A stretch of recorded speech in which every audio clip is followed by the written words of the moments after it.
Hey there, business builders. Have you ever considered a 4-day work week? Well, in this episode, we're talking with Sim Penzo, who successfully transitioned his business to a 4-day work week. He'll be sharing his journey, the challenges, the benefits, and how it's transformed their productivity. So stay tuned to discover how a shortened work week could revolutionize your business. Hello and welcome to another episode of the Business Builders Podcast. It's just me this week, Brenton Gowland, as Ron is off and he's recharging his batteries on another well-deserved holiday. If you've been listening to the Business Builders Podcast for any length of time, you'll know that my co-host Ron has got his work-life balance sorted out. That man, mate, takes more holidays than just about anyone I've ever met, and well done to him. I think I'm going to try and follow in his footsteps in the next year or so because I think he's got it right. Anyway, we'll have Ron back in a couple of weeks, so we will look forward to that, or rather a couple of episodes. But if you joined us on our last episode, you'll know that we had a discussion with the futurist, Craig Rispin. And he was in Adelaide last week, and I was able to get along to the seminar that he delivered, and it was great. And I just wanted to share one of my key takeaways because there was a lot of questions in that seminar. Like Craig asked if people had questions, and someone invariably put their hand up and said, Craig, I feel like AI is going to take my job. And everyone kind of resonated with that. And I know that that's something that's floating around for a lot of people at the moment. But Craig kept saying this thing over and over again, which I took a bit of encouragement out of. And it was the fact that Craig was talking about that one of the big things that people are trying to do with AI is to eliminate the mundane tasks, which of course we can see why getting rid of mundane tasks in our businesses might remove people. But Craig stressed that it wasn't meant to replace our employees, but rather empower them to take on more fulfilling responsibilities. For example, Craig shared about one company that reassigned about 70 staff from a tedious task, really, and that was from document analysis to doing other things. And it was thanks to AI, and it was really interesting because he said that this particular group of people were costing the business, roughly $1 million a year, and the AI that replaced their mundane tasks was costing $100 a month.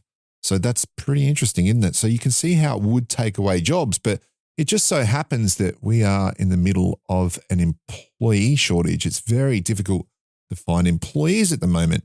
And the 70 staff in this particular business were reassigned to much more interesting roles and fulfilling roles that were going to, again, benefit the business because they couldn't find staff to fill roles. So there is some real possibility there in actually progressing people in your businesses through the use of AI. And I thought that was really, really good. The other thing, or an interesting concept that Craig touched on, was an emerging trend in businesses moving towards a 4-day work week, which again was partly made possible by AI.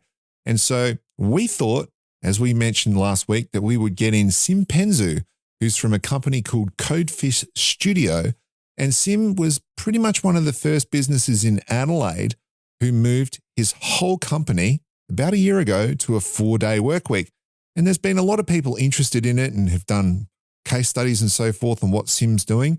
But we're really thrilled to have Sim here today to do a deep dive into the how and why he actually got his business to move or transition to a 4-day work week. And we think it'd be really good if you're out there and you're contemplating a 4-day work week for your business. We really want to highlight how Sim went about making this happen. Anyway, a little bit about Sim. Sim hails from Venice, a rather well-known spot around the world. And after he earned his degree in industrial design in Venice, he decided to move to Australia. And I would really ask him why he did that because Venice just seems like such an amazing place. But he's moved to Adelaide, and I know that Sim loves Adelaide in Australia in particular, so that's amazing.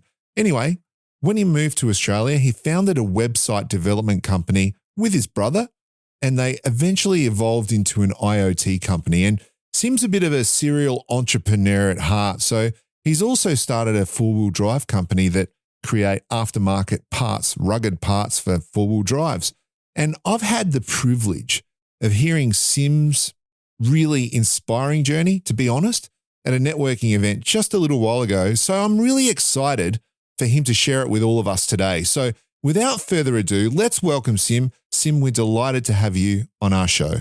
Thanks for having me. That's okay. I just gave you a bit of a wrap there about your background and so forth and starting different businesses. So it'd be really good, Sim, if you could just tell us a bit about yourself and your background and your history, because it's a really, really good story.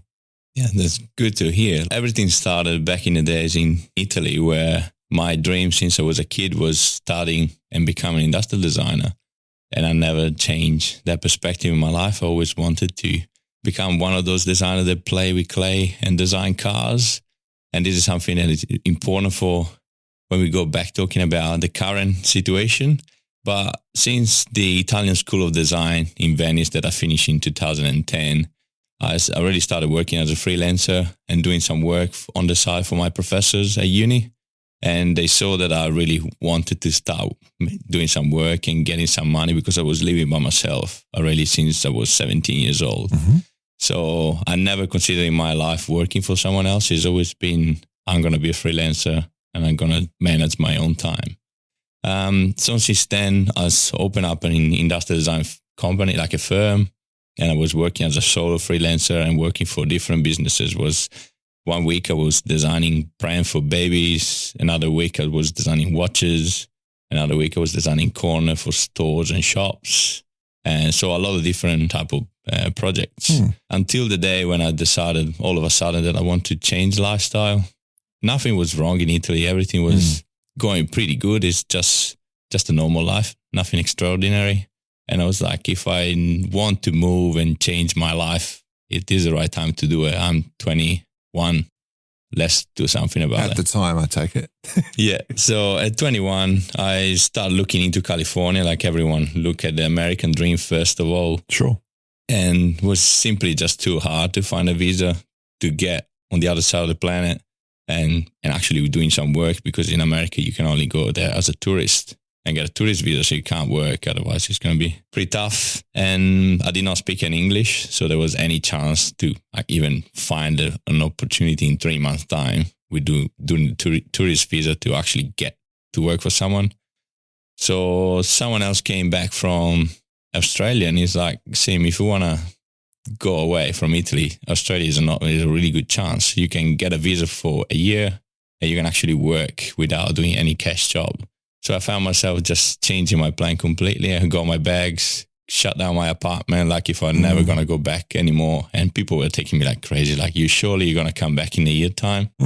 And since then, I just closed the door. I remember that I'd done a video of me shutting the door like a typical vloggers, which I'm not one of them. Yeah, okay. And I have that video in my phone, which is still giving me goosebumps these days, because I knew in my head that I would have never gone back. But at the same time, I didn't know what it would have been out there for me, what my future would look like, even if I knew that I would have made it somehow. Are you going to post that one day online? Maybe, yes. Maybe when I have a good anniversary one day, or I don't know. From here to here. Yeah, 20 years in Australia. So you moved to Australia with no English whatsoever? Moving in Australia with no English because it's the only thing that I did not study at. I did study at school, but I was really bad at it. As a typical Italian, I was thinking in my head, I don't need English. Italy is the best place to be. I'm going to work my life in Italy, so what's the point? Yeah, sure. And then all of a sudden I found myself sitting at Southern Cross Station in Melbourne without plans, without like really bare-bone English. And I was sitting next to a homeless guy. And this homeless guy just came to me, started speaking in Australian, which was completely different story. Definitely nothing like English that I listened at school. And he basically asked me to help him out with his SIM card because he was trying to recharge his iPad. And I was like, wow, Australia, homeless people have iPads with them. So it must be a great country. Yeah, that's good. And so I had a chat with him. He told me where to go. I did not have a location where to stay, accommodation and anything. So you moved to Australia, no English, no accommodation, no plan? No plan, nothing. That's adventure. Yeah, I don't remember, it was 38 kilos of bag with everything that I could have taken with me. Yeah, okay. I like my portfolio, a lot of weight was like paper, drawings and all that stuff that would be handy to go for interviews. That was the idea. And 4 days later, I met a guy from Adelaide that is a businessman and has been traveling a lot back and forth from Adelaide, Melbourne. And he somehow picked on my accent. He understood that I was coming from where his parents are from in Italy. Wow. And we made this connection straight away out of the blue in a nightclub on a Thursday night. Fantastic. And he said, I just want to hang out with you when I come over to Melbourne. And since then, we started going out for dinners and he started learning about me and what I want to do in life. And somehow we clicked and he convinced me in a few weeks that the place to be in Australia was Adelaide to start a business. If you're listening internationally, you can hear right from Sim that Adelaide is the place to be. Yeah, so Melbourne has been great for the first year. I just had a lot of parties, when you're 21 years old, that's what you're thinking. I lived on and off in Melbourne for 1 year. It was great. Yeah, so I did a year there knowing that I wouldn't move to Adelaide. So I was like, let's have fun this year and then we'll see later. And we get serious later down the track. Yep. So I did a year in Melbourne. Then I was forced to do the farm work. So I had to pick oranges for 4 months to get my second year of visa. That's how it works here. So I found myself going towards Adelaide. So I went to Riverland and I started picking oranges in Berry. I had 4 months of picking oranges, living out of a tent with another 3 guys in the farm in the middle of the orange trees. And I was working still as a freelancer for my Italian customers. I was designing products in the tent with the power that we had thanks to the farmer. So when you're 21, so we won't say how many years ago, but we'll say that's more than 10. Yeah. You were doing international work from a tent in Berry while picking oranges for industrial design clients. Yes. Isn't that fantastic? Yeah, that was good fun. Back in the days, it was not responsibility whatsoever. It was a really good time of my life. I would probably not do that again, but it was great. And after that, I just found myself in Adelaide trying to put a life together. So everything started from doing any job that was available there. And I found myself in East Terrace making coffee as a barista. Yep. And that was the first opportunity for me to talk to people and see people multiple times a week grabbing their coffee. And while I was making coffee, I was telling about my story. How was your English at that point? It was a year of English, kind of hard learning, fast learning English. Was getting better, but people were really open and they were intrigued probably by my story. So they actually went through my hard accent and my bad English and they wanted to know a bit more about me. That's great. And they were really supportive. I always had people outside Adelaide, they told me how Adelaide is so conservative, it's hard to break into the network and stuff like that. But I don't believe it was an issue for me, but just being there, being like a nice person, doing the right things, it will open the doors for you and would definitely support you. So that was Adelaide, and the network that I built around in this town is one of the main reasons why I'm still in Australia. Yep. So how did you go from you've come from Venice, you've ended up in Melbourne, you spent a year getting to know the culture a bit in Melbourne and having a bit of fun. You came to Adelaide. How did you go from doing any job to running a web business? Well, I knew there was a short period in my life that I needed to go through to establish myself to a new country. So that had to be done while I was thinking ways to open up a new business, which open up a new business not as the immigrant and not having any sort of proper visa. Yep. Is really hard in Australia, which is a great thing for Australia, I believe. And so while I was making coffee, I was always looking for opportunities and started talking to people. And I understood there were a lot of websites that needed to be made in Australia. And I didn't do any website by then. I was still an industrial designer and I wanted to be an industrial designer. So you'd never learned to be a coder? Never learned to be a coder. Still, I don't know any about code.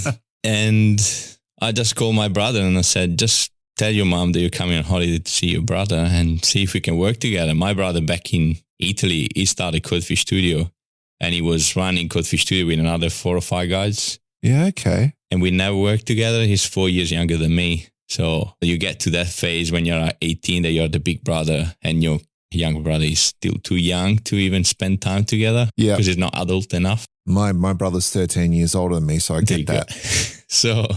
So at 22, I was 22. Yeah, he was 18. So I was like, cool, now you passed the test. We can be friends now and we can maybe work together.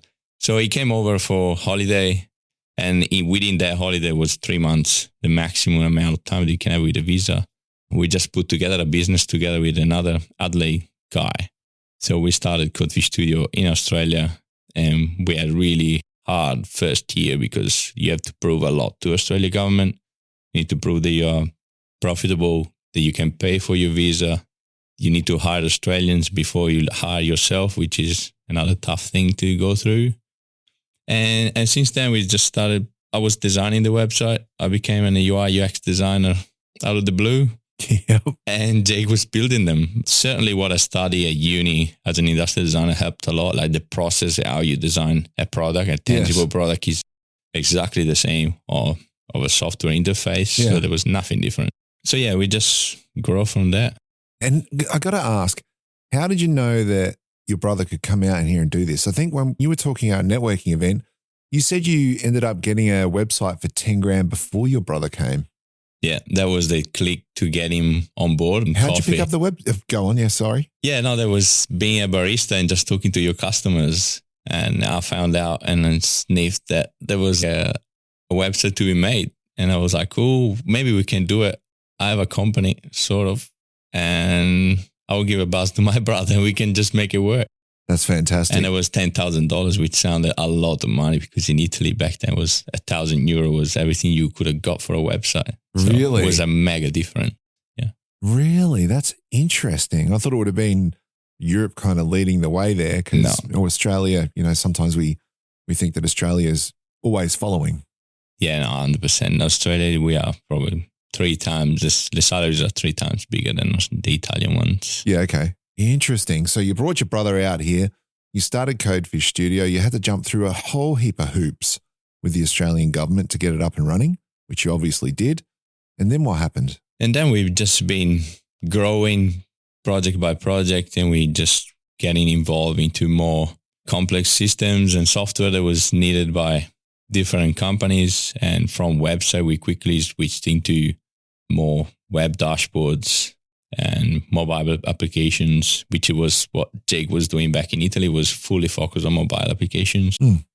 So we're just more complex projects, harder to get in Australia, especially when you can't sell yourself because you don't speak English and all that sort of stuff. So it was hard. And people were giving me a lot of trust, even not knowing that I wasn't selling our company in a really nice way. It was lacking a lot in terms and how you sell a business, how business work in Australia is all completely different. How long ago was that? That was 10 years ago. 10 years ago. So you've learned a lot since then. Since then has been, a challenge every year. We had different challenges to go through and understanding how businesses run in Australia, but it's substantially easier because there's less bureaucracy, there's less tax to pay.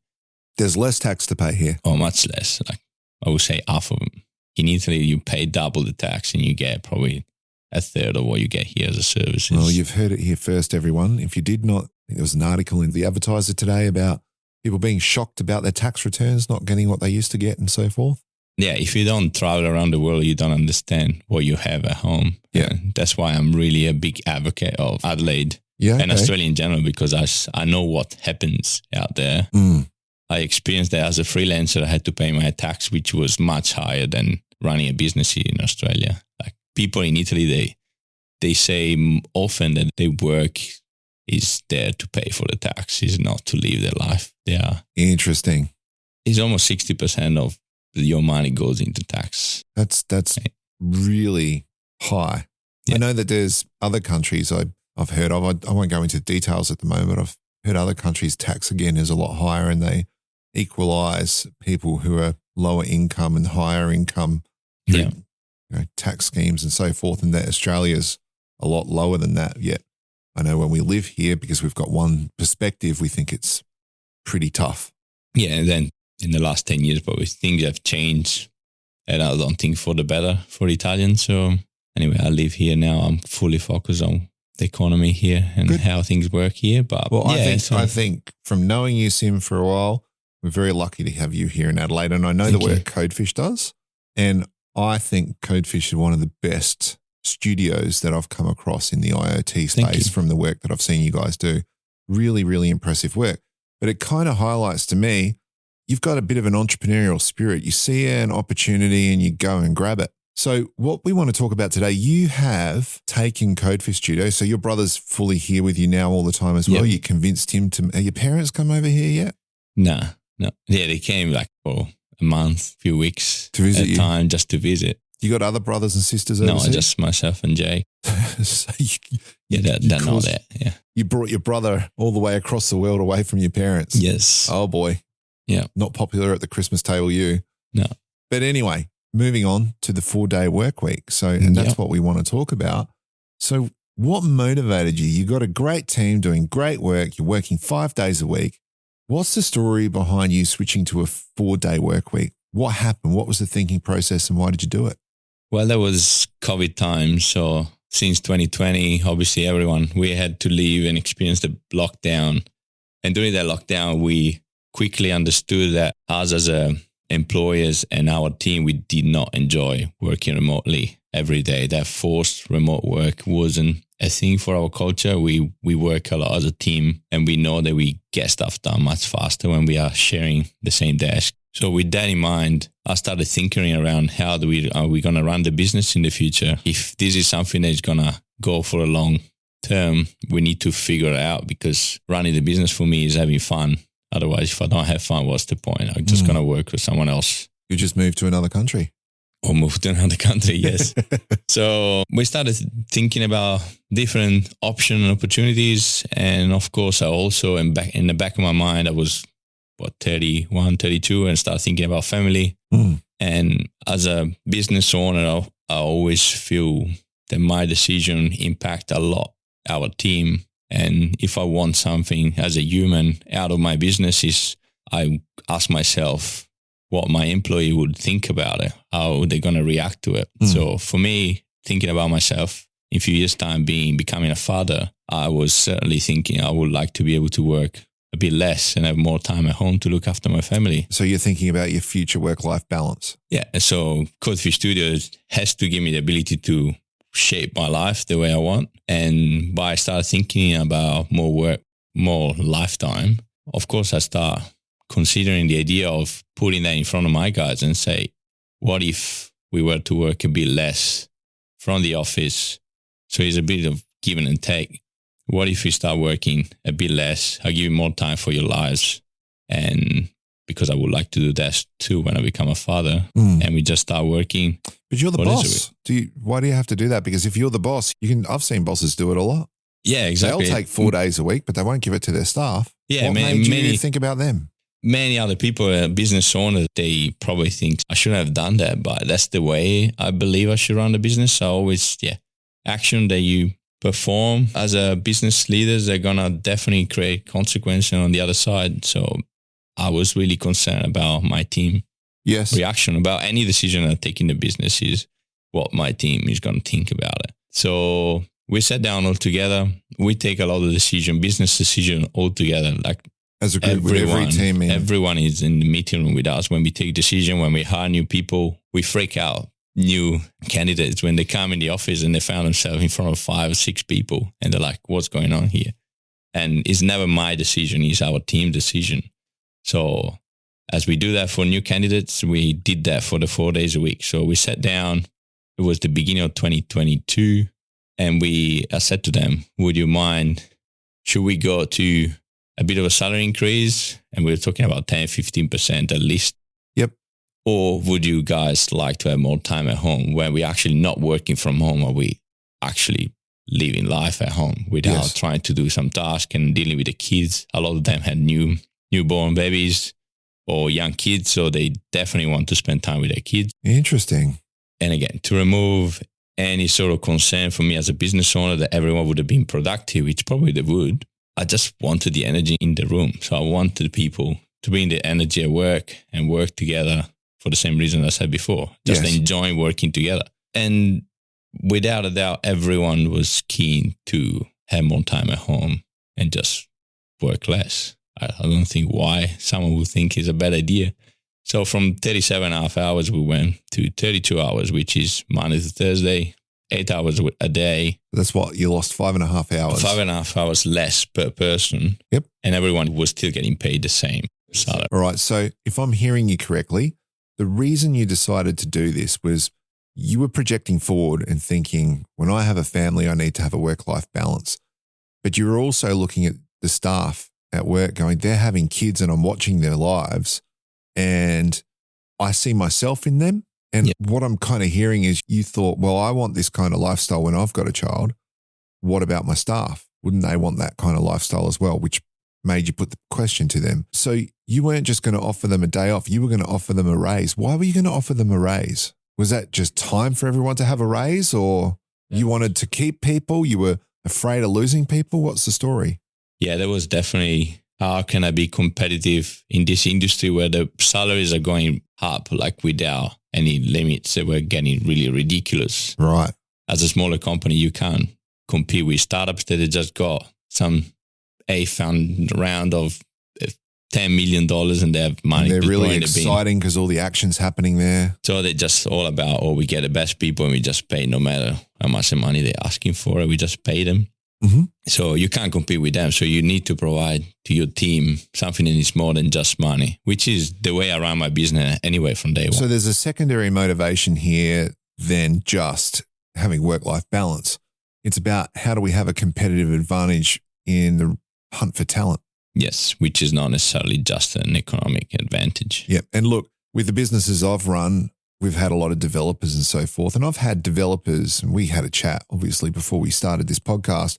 I've had developers working from the UK, and we've been doing around the clock kind of stuff. I've had developers working in Bali who are Australian, who are on holiday, just working on a beach. And that all works. And there's this flexibility.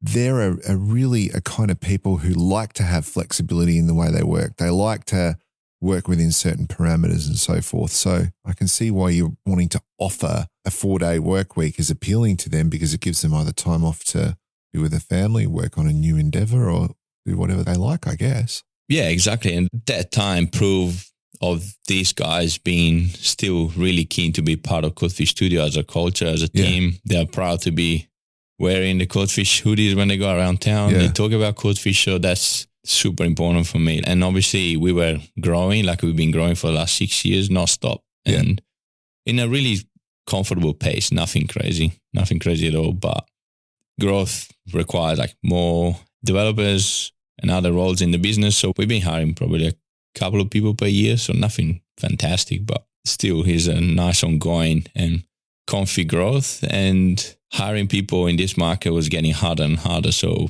again, it wasn't about overpay them and then not being able to justify their salary and fire them 2 years later because you can't cover their salaries. It was more about how do I make the culture even stronger? How can I offer them things that are not just the salary? And obviously 4 days a week became something really appealing for the new candidates. Yeah.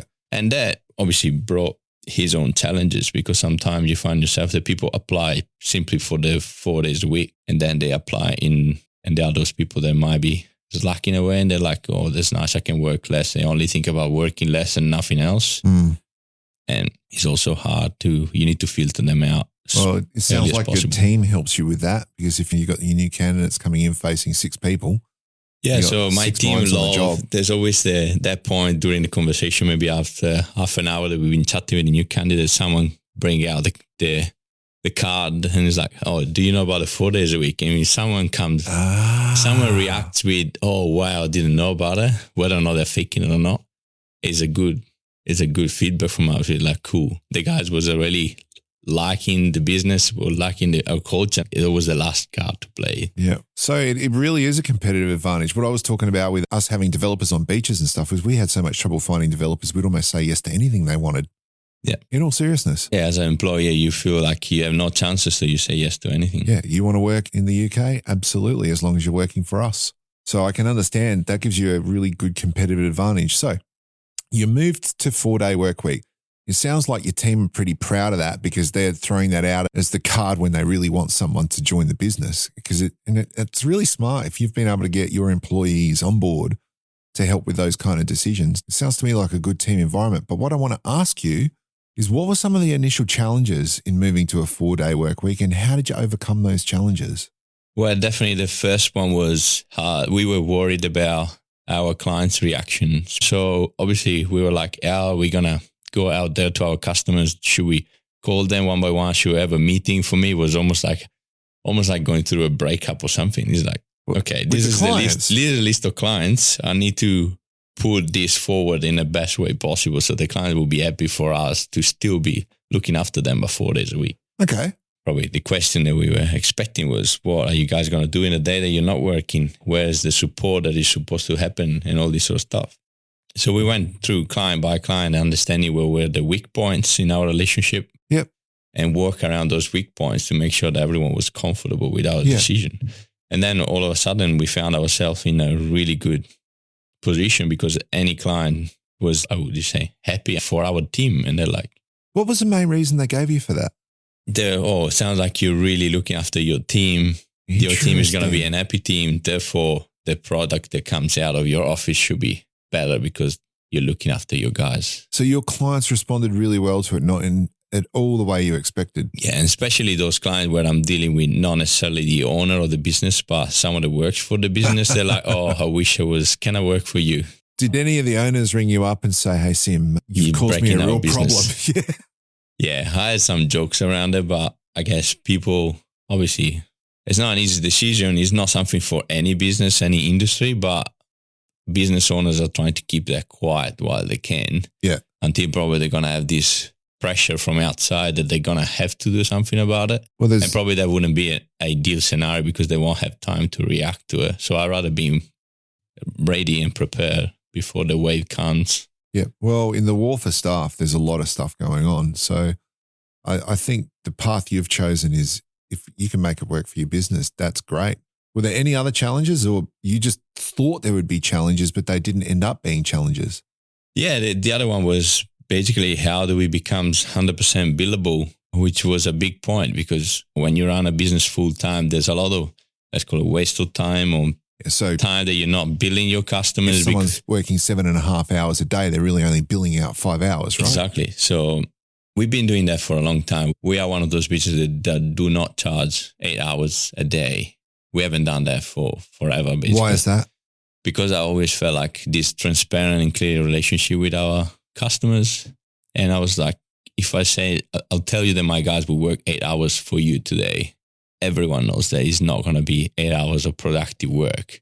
It's really hard to be that because if you want to do 8 hours of work, probably you're going to work 9.5 hours because you need the breaks, you need this and that. So from then we say, okay, a business around on 5 days, you know that you can have probably with 80% of billable hours, you might be happy, you're covering the cost and you're all happy. And it's probably a sweet spot. Yeah. But with 4 days a week, you need to be as much billable as possible. Yeah. So your team needs to be sitting on the desk and do work that is paid. Yeah.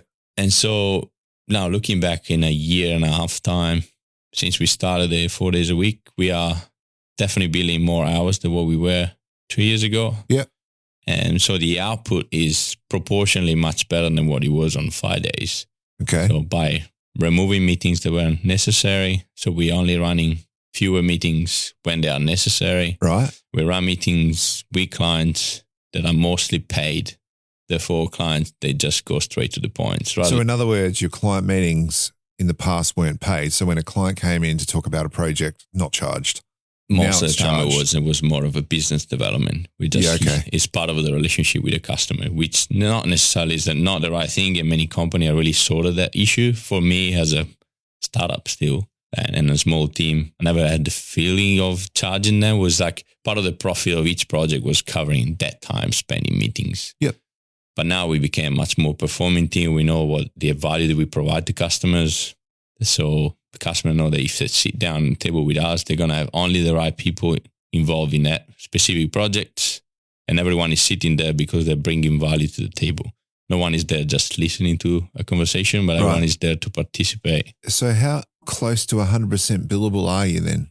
Especially last month, it was a massive step up to close the financial year. And we were close to 95% of billable hours. Right. Which almost hit what Codefish can charge in a month. So you're, in a nutshell, what I'm hearing is this, is that when you were doing 5 days a week, there was a whole lot of non-billable hours, right? So in other words, you're working, let's say for argument, 8 hours a day. We know that that's actually 7.5 hours, but you got 7.5 hours you're paying your employee for, but they're billing out 5 hours. So that's like, is that about right? Was it 5 or 6 hours that you were billable a day? Yeah, 6 was acceptable. 6? Yeah. All right. So you got an hour and a half for each employee every day that's non-billable and you've got a certain amount of staff. Let's add that up. Then you've got meetings with clients that were non-billable, which I'm assuming you'd have a couple of meetings a week, how many meetings did you have internally? It was almost every day. We had like project-specific meetings, which now we don't do anymore. We only have milestone meetings with clients. Yeah, and they're charged. And they're charged. And they're part of the project management fees that we charge and we never charged before. So what I'm hearing is that you were basically wasting a day on a 5-day week. 100%. By non-billable hours. And now with 4 days, you're basically billing the same. I'm billing the same and I have less to waste of time. So I feel like the team is more productive. Wow. That's exceptional. And of course, some business owners, they're like, oh, so why don't you go back to 5 days a week so you can be even more productive than what you were ever before? And this is not how it works. It's by giving your guys a better lifestyle. Less time at work is the only way to get them to perform a bit harder and above their own average. So now everyone is more concerned about the outcome or output at the end of the week. So on Thursday afternoon, they need to have everything done that they told me they would have on Monday. I wonder if businesses really cleaned up efficiency, how many days a week they'd be saving. I reckon there's businesses that could do a 3-day work week and do exactly the same amount because there's so much redundancy. How many meetings, staff meetings do you have a week now that's just the business? A real one is one on Monday morning at 8:30, which is an hour. Yeah. And we go through team goals and people's goals. So okay. So what if people don't achieve their goals in a week then? What happens? Let's say that first of all, we don't have unachievable goals. We are pretty smooth in running and hitting the marks every week. Yeah.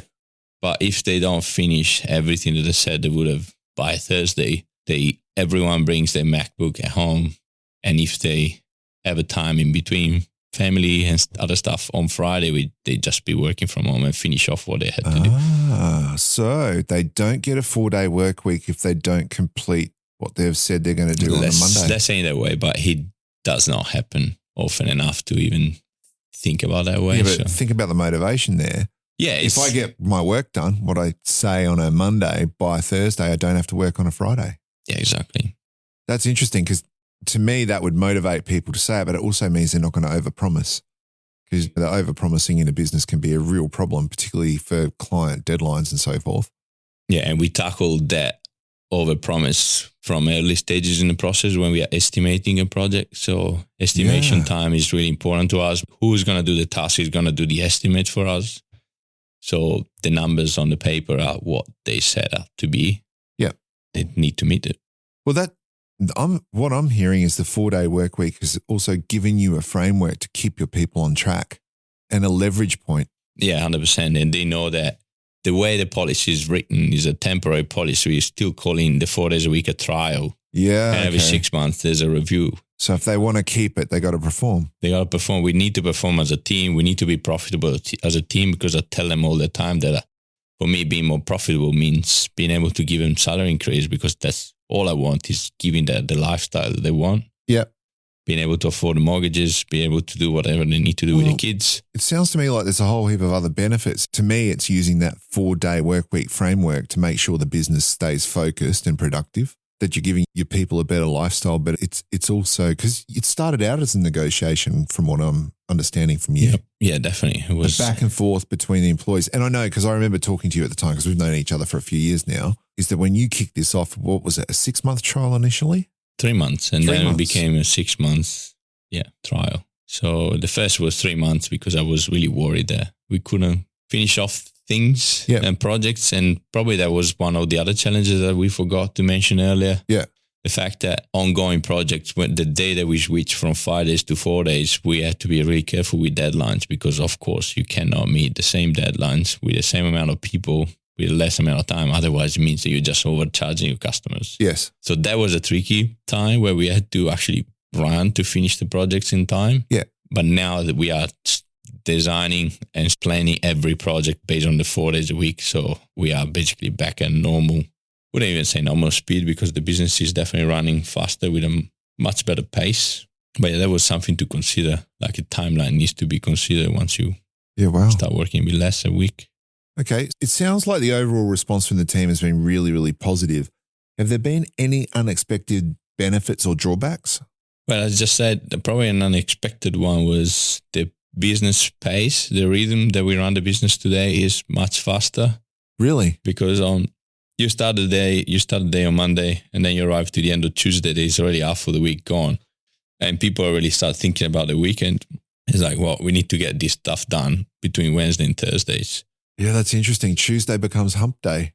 Yeah, exactly. And then Thursday at 4 p.m. becomes drinking time, like beer o'clock. Yeah, okay. So even there, we had to adapt a lot because beers sometimes start flowing at 3:30 in the afternoon on Fridays. And that is acceptable again because 5 days a week, that's what one of the things that you accept, or at least me as a business owner. Yeah. But now with 4 days a week, we cannot allow ourselves to have a couple of hours, not billable, drinking time because there's not time for it. So we tend to stay longer on Thursday night to get the beers together. Yeah, okay. Well, that's good. That's a culture thing. I had to put a bit of rules there as well to make sure. And I'm the one that start bringing gin and tonics to people's tables. So I just stopped doing that a bit too early and I do a bit later. Is that the Italian hospitality thing? I guess so. Yeah, I've got Italian relatives. They're very hospitable people. It's always drink this, eat that.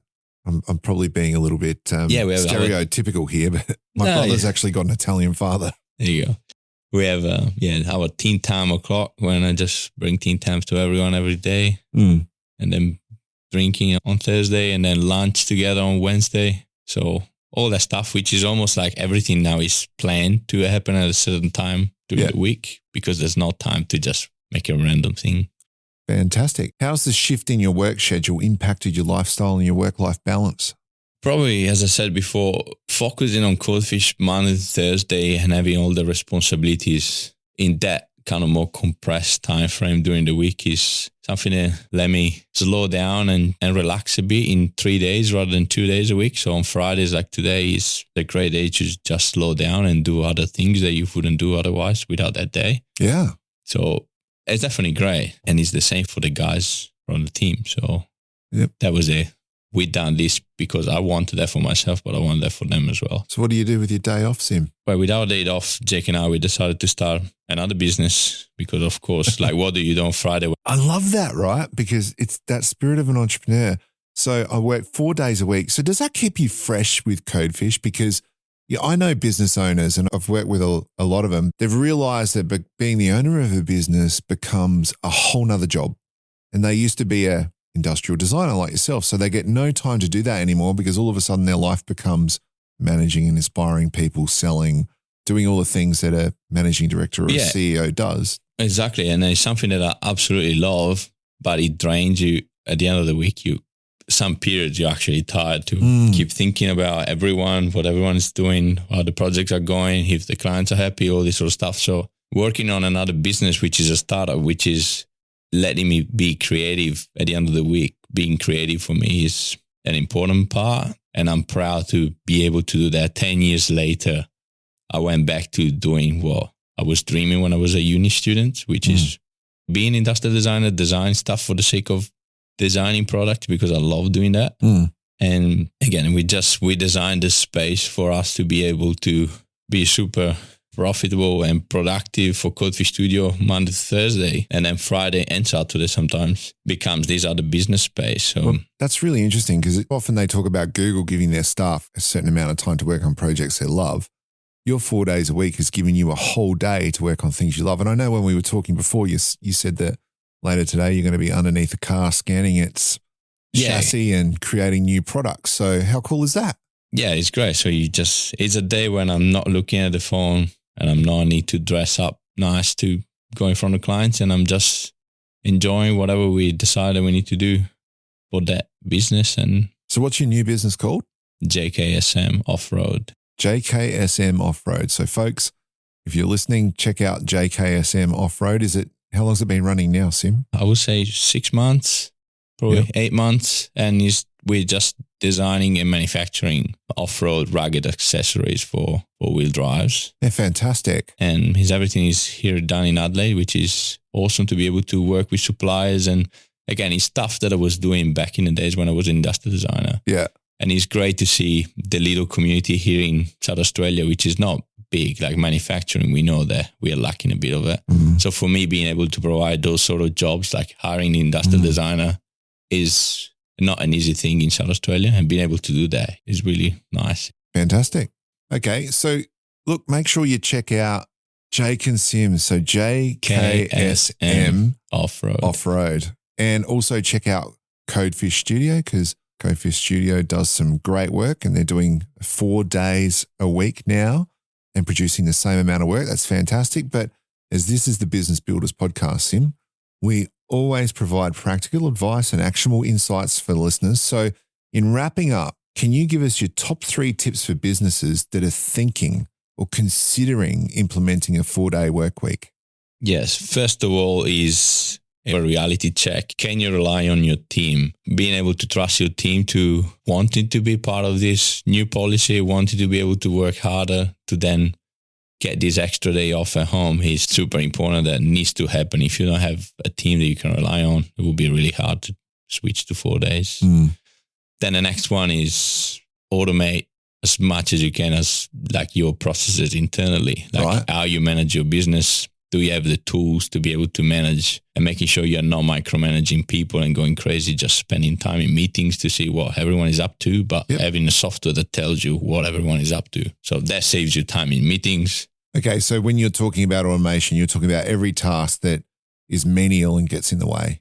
Exactly. So do you use AI for that? Developers are playing with AI in some smaller tasks. They love testing AI, testing different AI tools to write snippets of code, trying to cut corners on those exercises that are not really important for our customers' product. Because that was a big thing with the futurist that we spoke to last episode. He was talking about getting rid of those mundane tasks, finding an AI for that. Yeah, 100%. And then we use it a lot to help us exploring option when we do scoping workshop with our clients. There's a lot of data entry that we do into our AI, like typical ChatGPT. There's a lot that you need to input to get some decent data out of it.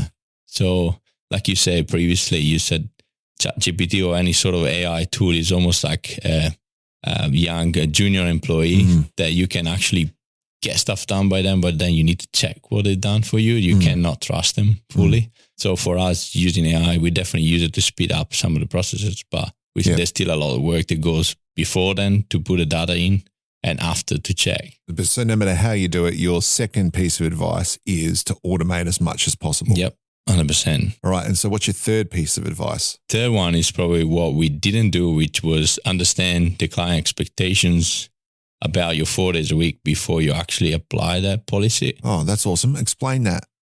That worked really well for us. I would say we've been lucky because the clients, they saw that in a really positive way. But for some other businesses or industry, not having the answers for them when they're going to ask you, how are you going to deal with your day off? How are you going to support me? Because I need your support on Fridays and all these sort of questions. You need to be prepared to answer to those questions.